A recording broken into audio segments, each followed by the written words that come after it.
नमस्कार दोस्तों, राजस्थान के महत्वपूर्ण इम्पोर्टेंट जो परीक्षा में पूछे गए क्वेश्चन हैं, साथ ही उनकी व्याख्या सहित हम क्वेश्चन करने वाले हैं। ये सभी क्वेश्चन बहुत ही परीक्षा में इम्पोर्टेंट हैं और परीक्षा की दृष्टि से जो हमने यहाँ पर इनकी व्याख्या का विवरण दिया है वो बहुत ही अच्छा है, जो कि सभी एग्जाम की दृष्टि से बहुत ही ज़्यादा इम्पोर्टेंट होगा। यहाँ पर अच्छी तरह से इनकी व्याख्या की गई है और एक एक क्वेश्चन में आपको 10 से 12 क्वेश्चन यहाँ पर सोल्व करवाने वाले हैं। तो सबसे पहले हमने पहला क्वेश्चन लिया है जो कि चित्तौड़ के किले से संबंधित है। और चित्तौड़ का किला किसके द्वारा बनाया गया है?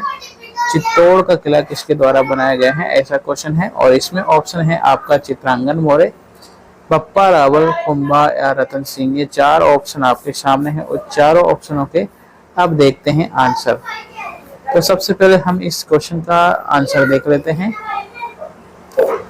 तो इसका सही आंसर है चित्रांगन मौर्य। अब देखिए इसकी व्याख्या भी देख लेते हैं। नोट ये लिखा है कि दुर्ग, जो कि दुर्ग है, कौन सा दुर्ग है? चित्तौड़गढ़ का दुर्ग। ये मालवा और गुजरात जाने वाला रास्ता होता है। उस रास्ते पर एक नदी पड़ती है, गंभीरी और बेड़च। इनका जो संगम है, जहाँ पर ये दोनों नदियां आपस में मिलती हैं, वहां पर एक पठार है, मेषा का पठार, वहां पर ही एक किला बना हुआ है। तो चित्तौड़ का किला कहाँ बना है? चित्तौड़ का किला बना है दिल्ली और मालवा गुजरात जाने वाले मार्ग पर, गंभीरी और बेड़च नदी के संगम पर, मेषा के पठार पर स्थित है। इसके बारे में, इसके निर्माण के बारे में किसमें लिखा है? तो वीर विनोद एक ग्रंथ है जो कि श्यामल दास द्वारा लिखा गया है। और इसी श्यामल दास के द्वारा लिखा गया है कि इसका निर्माण है मौर्य राजा चित्रांगन मौर्य के द्वारा करवाया गया है। ठीक है, आगे देखते हैं इसके बारे में। दुर्ग, जो कि चित्तौड़गढ़ का दुर्ग है, ये 7 प्रवेश द्वार है। कितने प्रवेश द्वार हैं इसमें? कुंभा ने इसमें 7 प्रवेश द्वार बनाए हैं। पहला है पांडव पोल है। पहला कौन सा पोल है? पांडव पोल है। और इसके पास देवल यानी कि प्रतापगढ़ के जो रावत हैं बाघ सिंह, उनका स्मारक बना है। तो बाघ सिंह का स्मारक कहाँ बना है? चित्तौड़गढ़ के किले में। और इस किले का वास्तविक नाम क्या है? चित्रकूट है। इस किले का वास्तविक नाम क्या है? चित्रकूट है। राजस्थान में किलों की दृष्टि से ये सबसे बड़ा किला है, सबसे बड़ा दुर्ग है, यह किला है। इसकी जो लंबाई है वो 5.63 किलोमीटर और चौड़ाई है 8 किलोमीटर है। आगे बात करते हैं। अलाउद्दीन खिलजी ने जब इस किले को जीता था तो इसका नाम बदल दिया था, और नाम बदलकर इसका नाम बदलकर क्या कर दिया था? खिजराबाद कर दिया था। खिजराबाद इसका नाम हो जाता है। आगे देखते हैं अगला क्वेश्चन जो कि यहाँ पर है। और इस क्वेश्चन में है चित्तौड़ का किला। जो चित्तौड़ का किला है उसमें निम्नलिखित में से कौन सा एक जैन मंदिर है? तो यहाँ पर ऑप्शन है कुंभश्याम मंदिर है कुंभलगढ़ का, समिदेश्वर मंदिर है, सतवीश देवरा है, और तुलजा भवानी मंदिर है। तो यहाँ पर तीसरा जो ऑप्शन है सतवीश देवरा, ये 27 जैन छोटे छोटे जैन मंदिर हैं जो कि चित्तौड़गढ़ के किले में स्थित हैं। उसके बाद थर्ड क्वेश्चन है जो कि परीक्षा में भी पूछा गया है। पृथ्वीराज की 12 खंभों की छतरी, यानी कि उड़ना पृथ्वीराज की जो 12 खंभों की छतरी है वो किस किले में है? ऑप्शन आपके सामने है। तो आइए ऑप्शन देखते हैं। कुंभलगढ़ है, मेहरानगढ़ है, चित्तौड़गढ़ का किला है और गोकुंदा का किला है। तो ये किस किले में है? ये है कुंभलगढ़ किले में है। अब कुंभलगढ़ किले के बारे में देखते हैं। तो कुंभलगढ़ का जो किला है मेवाड़ और मारवाड़ की सीमा पर स्थित है। इसका निर्माण है महाराणा कुंभा के द्वारा 1443 से 1453 के बीच में करवाया है। दुर्ग का जो शिल्पी है वो मंडन मिश्री है। दुर्ग का जो शिल्पकार है वो क्या है? मंडन मिश्री है। और इस किले में एक पर्वतीय, ये किला क्या है? पर्वतीय दुर्ग है, यानी कि पहाड़ी पर बना है। और इसे कुंभल मेरू के नाम से भी जाना जाता है। इनके अन्य नाम है, देखिए अन्य नाम है। एक तो मतेंद्र, कुंभलपुर, माहौर, मेवाड़ की आंख। यह दुर्ग की विपत्ति के समय मेवाड़ के महाराणाओं की क्या है? शरण स्थली कहलाता है। मेवाड़ के महाराणाओं की शरण स्थली कहलाता है। इसकी जो दीवार है वो 36 किलोमीटर लंबी है, 36 किलोमीटर लंबी है। और ऐसा भी कहा जाता है कि इस किले पर 4 घोड़े एक साथ दौड़ सकते हैं, इतनी है। और इसको भारत की महान दीवार कहा जाता है। चीन के बाद दूसरी सबसे लंबी दीवार मानी जाती है। आगे देखते हैं। चीन की दीवार है, उसकी दूसरी सबसे लंबी वो दीवार है अपने कुंभलगढ़ के मंदिर की।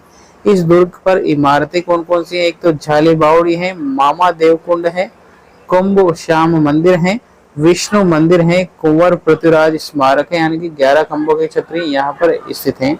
अन्य नाम यहाँ उड़ना पृथ्वीराज, चाली रानी की मालिया महल और पन्नादाय महल भी स्थित है। आगे देखते हैं अब्बुल फजल ने इस किले के बारे में क्या कहा है। अब्बुल फजल ने इस किले के बारे में कहा है कि ये इतनी ऊंचाई पर बना है, इतनी बुलंदी पर बना है कि नीचे से देखने पर सिर की पगड़ी गिर जाती है। तो नीचे से देखने पर इसमें सिर की पगड़ी गिर जाती है। जैसे कि आप इस किले के ऊपर देखते हैं तो नीचे देखेंगे, नीचे से ऊपर जब देखेंगे तो आपके ऊपर अगर आपके सिर पर पगड़ी लगी है तो वो गिर जाती है। तो ऐसा अब्बुल फजल ने इस किले के बारे में कहा है। तो इस किले के बारे में अब्बुल फजल ने क्या आलोचना की, इस किले के बारे में कहा है कि ये बुलंदी पर, इतनी बुलंदी पर बना है कि नीचे से देखने पर, ऊपर देखने पर सिर की जो पकड़ी है वो गिर जाती है। इसके बाद हल्दी घाटी का युद्ध जो होता है उसके पश्चात 3 अप्रैल 1578 को शाहबाद खान के नेतृत्व में एक सेना भेजी जाती है, मुगल सेना, जो पहली बार मेवाड़ के शासकों को छीन लिया था। मतलब शाहबाज ने इस दुर्ग पर अधिकार कर लिया था। तीसरा इंपॉर्टेंट क्वेश्चन है यहाँ पर सूफी संत जो हमीदुद्दीन दरगाह है वो किस किले में है। ये किस किले में है, ये है गागरोन के किले में। ये किस किले में, गागरोन के किले में। नेक्स्ट क्वेश्चन है 4 नंबर का क्वेश्चन है जिस पर लिखा है गढ़ बीटली के नाम से किस किले को जाना जाता है। ये भी परीक्षा में पूछा गया है, बहुत बार परीक्षा में आया हुआ है। अचलगढ़ ऑप्शन है, सिवाना दुर्ग ऑप्शन है, तारागढ़ है, मेहरानगढ़ है। ठीक है, कौन सा किला है यहाँ पर, ये किला है गढ़ बीटली, यानी कि गढ़ बीटली तारागढ़ का जो अजमेर का तारागढ़ है उसके बारे में कहा गया है। गढ़ बीटली किसे कहा जाता है, अजमेर के तारागढ़ को कहा जाता है। तारागढ़ के किले, यहाँ पर बूंदी के किले को भी तारागढ़ कहा जाता है और अजमेर के तारागढ़ को भी कहा जाता है तारागढ़। लेकिन अगर क्वेश्चन आए गढ़ बीटली के नाम से किसे जाना जाता है तो अजमेर का तारागढ़ यहाँ पर आ जाता है इसका सही आंसर। बीटली पहाड़ी पर बना है इसलिए इसको बीटली गढ़ कहा जाता है।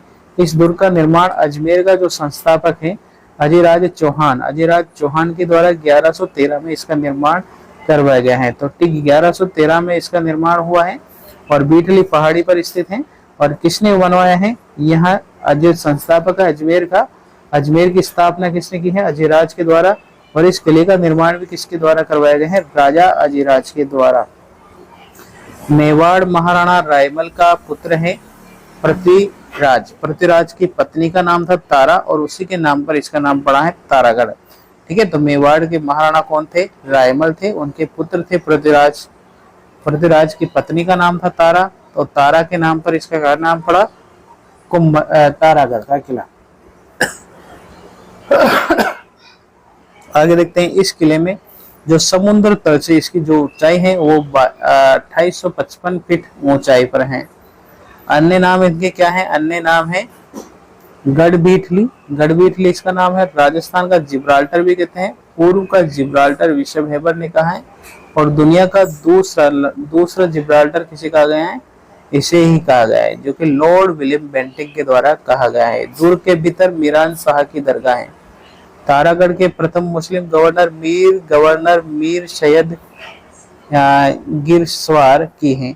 और घोड़े की मजार है। 5 बड़े जलाशय यहाँ पर हैं, नाना साहब का झालरा, गोल झालरा, इब्राहिम लोदी का झालरा और बितारी का झालरा, बड़ा झालरा, ये सारे यहाँ पर स्थित हैं। यहाँ पर छोटे छोटे यानी कि छोटे छोटे यहाँ 14 विशाल बुर्ज बने हुए हैं, है ना, जिसमें ये निम्न है। ठीक है, ये कौन से निम्न है, एक घूंघट है, एक गुगड़ी है, फूटी है, यथा गुगड़ी है, फूटी बुर्ज है, रसकारिची है, संगार चौरी है, आर पार का अता है और जानो है। ठीक है, और जानो है और नायक का बुर्ज है और पीपली बुर्ज है, इब्राहिम बुर्ज है, दोराई का बुर्ज है और बोदरा बुर्ज है, इमली बुर्ज है और खिड़की है और फतेह बुर्ज है। ये 14 प्रकार के बुर्ज यहाँ पर देखने को मिलते हैं अपन को कुंभलगढ़ में।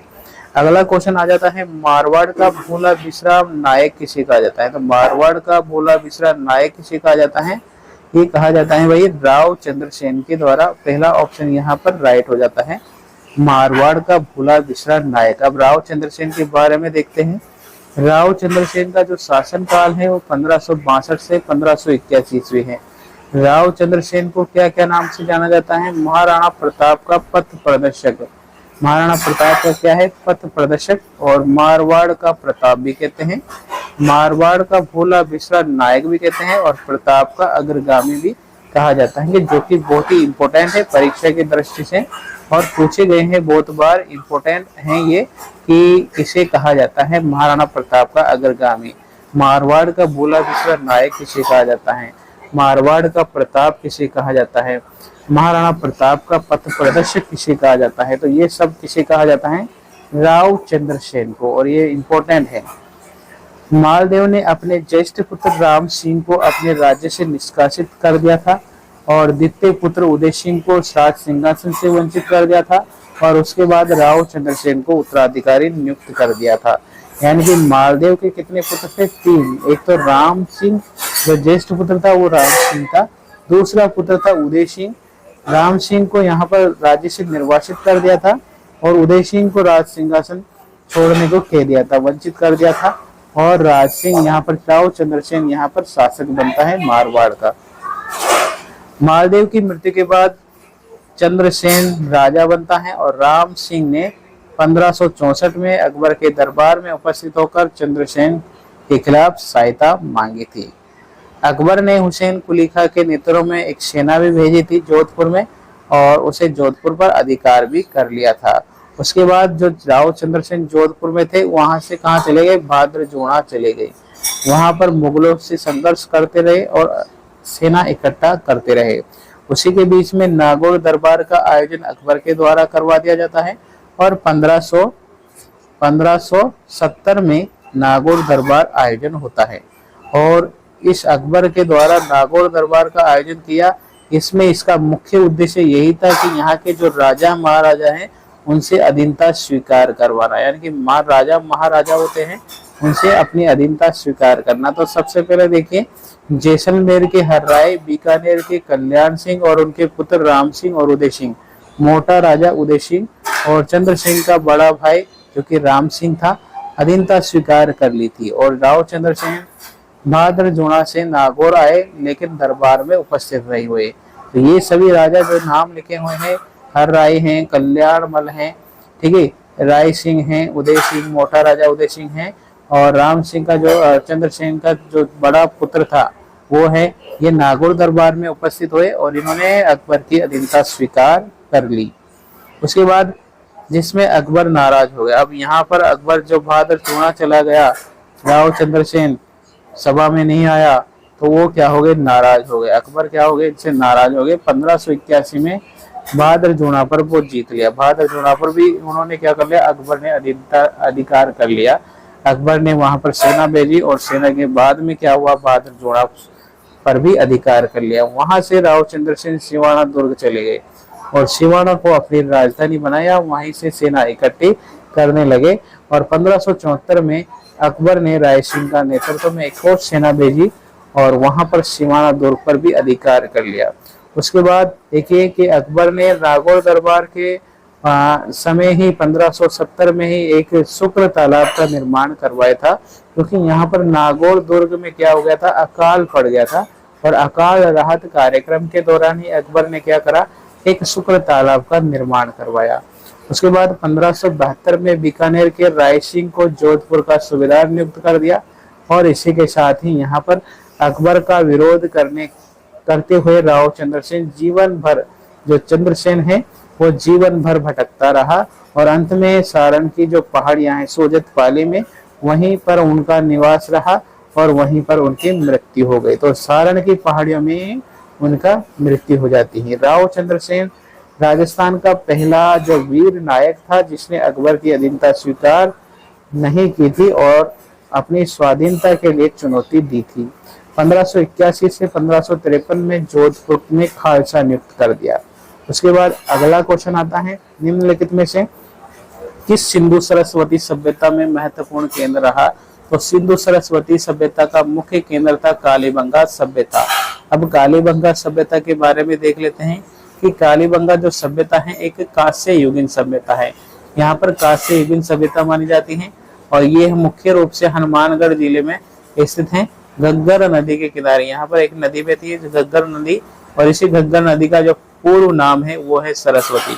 तो यहाँ पर सरस्वती की नदी के किनारे कालीबंगा सभ्यता का उत्खनन हुआ है, और इसी के पेटे पर विकसित ये सभ्यता है कालीबंगा सभ्यता। ठीक है, कालीबंगा सभ्यता। कालीबंगा सभ्यता राजस्थान की सबसे प्राचीन सभ्यता मानी जाती है। कालीबंगा से पूर्व हड़प्पा कालीन और उत्तर हड़प्पा कालीन के साक्ष्य मिले हैं, और कार्बन 14 ट्रेडिंग पद्धति से इसकी तिथि का पता चलता है, जो कि 2300 ईस्वी है। जबकि जो हड़प्पा सभ्यता की जो संस्कृति है उसकी जो तिथि की बात की जाए तो 2450 ईसा पूर्व मानी जाती है। इसके बाद हम बात करें कि हड़प्पा जो कालीबंगा जो सभ्यता है उसका शाब्दिक अर्थ क्या होता है, काली चूड़ियां। ये परीक्षा में पूछा गया है, पटवार एग्जाम में पूछा जा चुका है। ठीक है, उसके बाद हम कालीबंगा की खोज के बारे में बात करें तो कालीबंगा सभ्यता की खोज किसने की है, अमलानंद घोष ने की है, और 1952 में इसकी खोज की है। उत्खनन की बात करें तो उत्खनन 1961 में ब्रजवासी लाल यानी बीबी लाल और बी के थापर यानी कि बाल कृष्ण थापर के द्वारा इसकी उत्खनन कार्य करवाया गया है। ठीक है, उसके बाद हम बात करें कालीबंगा सभ्यता से 7 अग्निवेदियां मिले हैं। 7 अग्निवेदियां बोले या अवन कुंड बोले वो मिले हैं। ठीक है, उसके बाद हम बात करें कि ये जो मिले हैं इनसे ये पता चलता है कि कालीबंगा जो सभ्यता है वहां पर क्या थे, धार्मिक क्रिया पर विश्वास करते थे, धर्म कांड में भी विश्वास करते थे।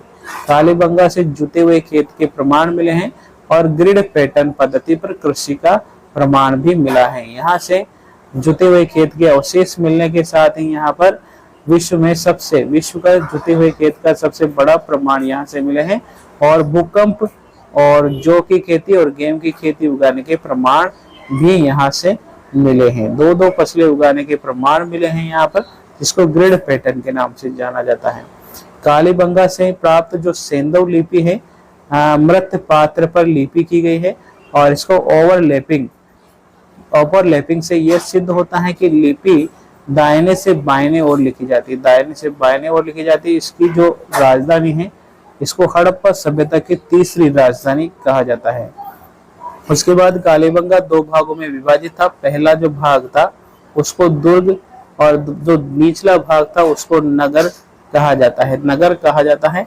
और कालीबंगा सभ्यता में सड़कों के किनारे चबूतरे, नालियां और पक्की ईंटों से बने हुए मकान, पक्की ईंटें से बना हुआ और कच्ची ईंटों से बना हुआ मकान, पक्की ईंटों से बने हुए नालियां, अलंकृत ईंटों का प्रयोग किया गया है। कालीबंगा में 6 के किवाड़ और मुद्रा, व्याघ्र अंकन मुद्रा एकमात्र ऐसा सभ्यता स्थल है जहां से हमें शल्य चिकित्सा के भी प्रमाण मिले हैं। शल्य चिकित्सा मतलब एक बालक मिला यहाँ से, और उस पर शल्य चिकित्सा हो रही थी, और एक कपड़े में लिपटा हुआ उस्तरा भी हमें यहाँ से प्राप्त हुआ।